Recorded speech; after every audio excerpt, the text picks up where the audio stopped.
We've scoured the town and I've spoken to every contact we have left. No sign of Mercer.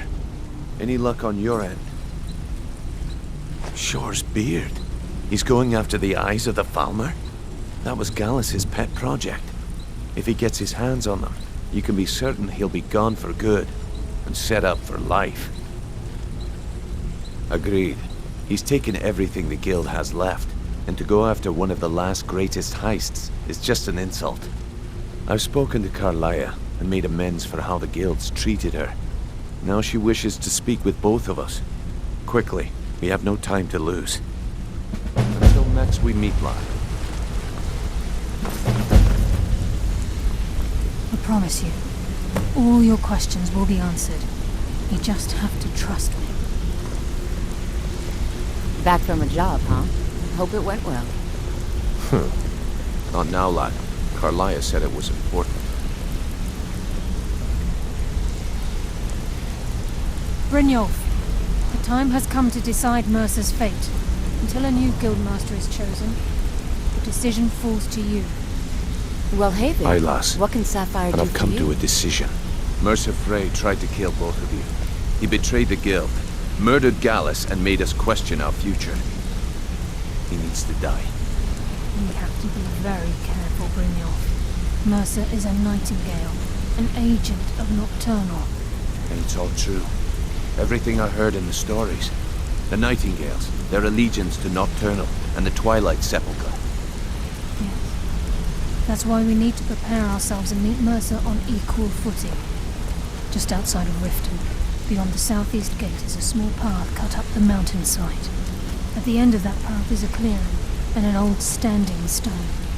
I'd ask you both to meet me there. I have some preparations of my own to make. I'll meet you at the stone.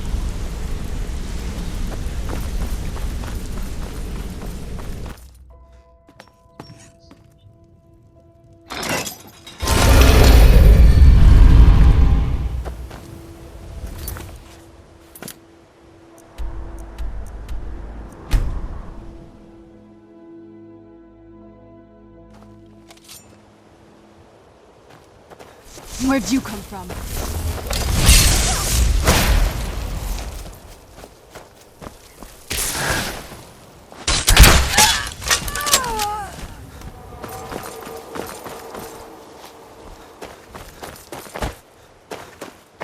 Where'd you come from?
I'm glad you're here.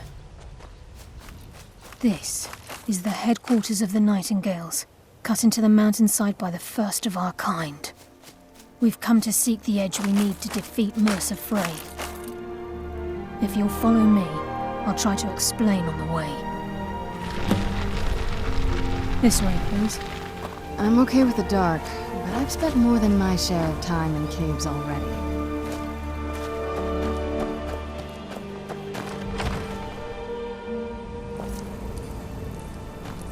So this is Nightingale Hall. I heard about this place when I joined the guild, but I never believed it existed. The assumption that the Nightingales were just a myth was seeded within the guild on purpose. It helped divert attention from our true nature. What's wrong, Brynjolf? I can almost hear your brow furrowing. Trying to understand why I'm here, lass. I'm no priest, and I'm certainly not religious. Why pick me? This isn't about religion, Brynjolf. It's business. Are you seeing this? It's fantastic.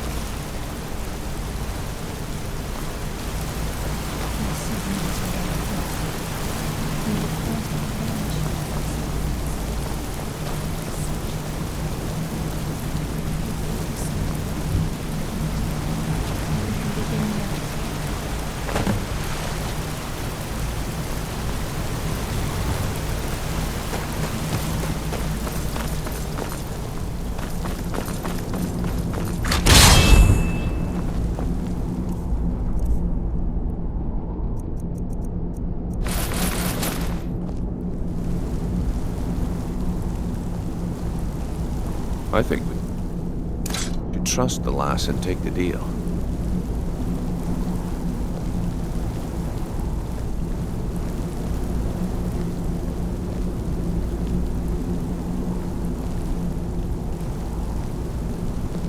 I think we should trust the lass and take the deal. You appear ready for the oath.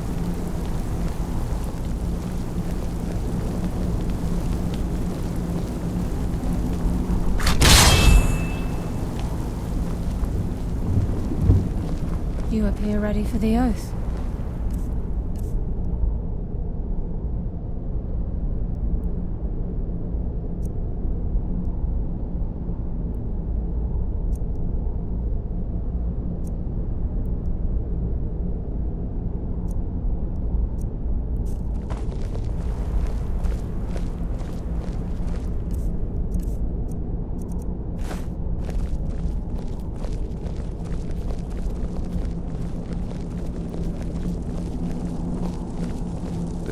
Okay, lass, we've got these get-ups on.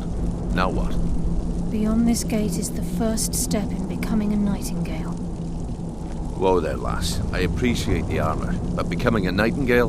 That was never discussed. To hold any hope of defeating Mercer, we must have Nocturnal at our backs. If she's to accept you as one of her own, an arrangement must be struck. What sort of arrangement? I need to know the terms. The terms are quite simple, Brynjolf. Nocturnal will allow you to become a Nightingale and use your abilities for whatever you wish. And in return, both in life and in death, you must serve as a guardian of the Twilight Sepulchre. Aye, there's always a catch. But at this point, What about you? Are you ready to transact the oath with Nocturnal? Good. After I open the gate, please stand on the western circle. This is enough to make your head spin, eh?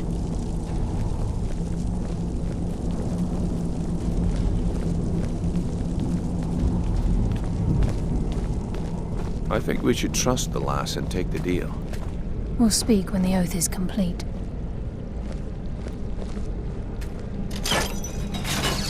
Time's wasting, and Mercer's still out there. Let's get this show on the road.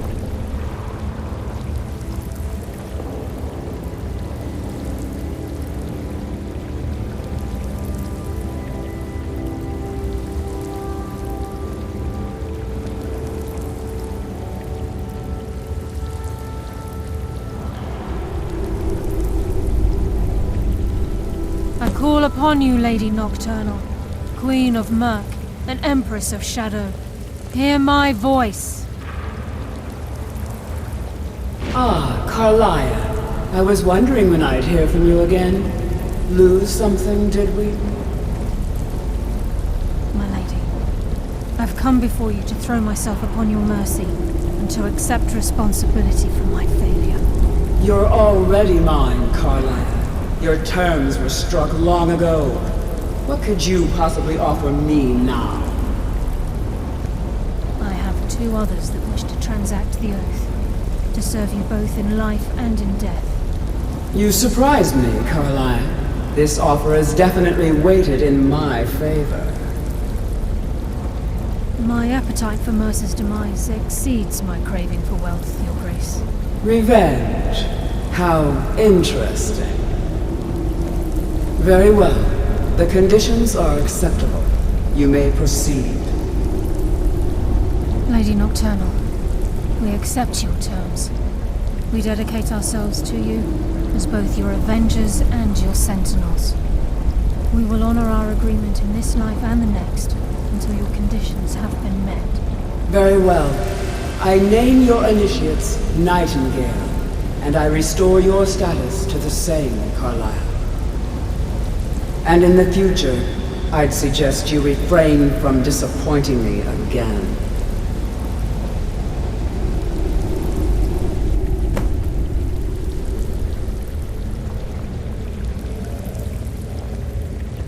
Now that you've transacted the oath, it's time to reveal the final piece of the puzzle to you. Mercer's true crime. Mercer was able to unlock the Guild's vault without 2 keys because of what he stole from the Twilight Sepulchre, the skeleton key. By doing this, he's compromised our ties to Nocturnal and, in essence, caused our luck to run dry. Well, yes, but the key isn't only restricted to physical barriers. All of us possess untapped abilities, the potential to wield great power securely sealed within our minds. Once you realize the key can access these traits, potential becomes limitless.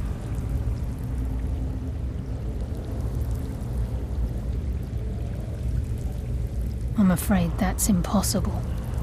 If the key isn't returned to its lock in the Twilight Sepulchre, things will never be the same for the Guild. As time passed, our luck would diminish to the point of non-existence, and whether you know it or not, our uncanny luck defines our trade. Very true. In our line of work, it's quite rare we set out to return a stolen item to its rightful owner. Before we depart, Brynjolf has some business to discuss. I suggest you listen to him. Listen, lad. There's one last piece of business we need to settle before we go after Mercer. The leadership of the Guild. Listen, lad. There's one last piece of business we need to settle before we... Carlaya and I had a long discussion before you arrived here. Thanks to your efforts, Mercer's treachery has been exposed. After we deal with him, all that remains is restoring the Guild to its full strength. As a result, we both feel that you have the potential of replacing Mercer as leader of the Thieves' Guild. I've been at this game a long time, my friend. A long time. I've stolen trinkets from nobles and framed priests for murder. I'm good at what I do, maybe even one of the best, but it's all I know. I've never been one to lead. Never desired it, never cared for it. Don't want it.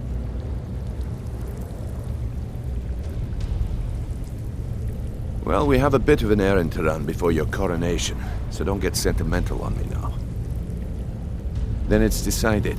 When this is all over and Delvin's contacts assure me that we've regained our footing in Skyrim, we'll handle the details. Until then, we have quite the task ahead.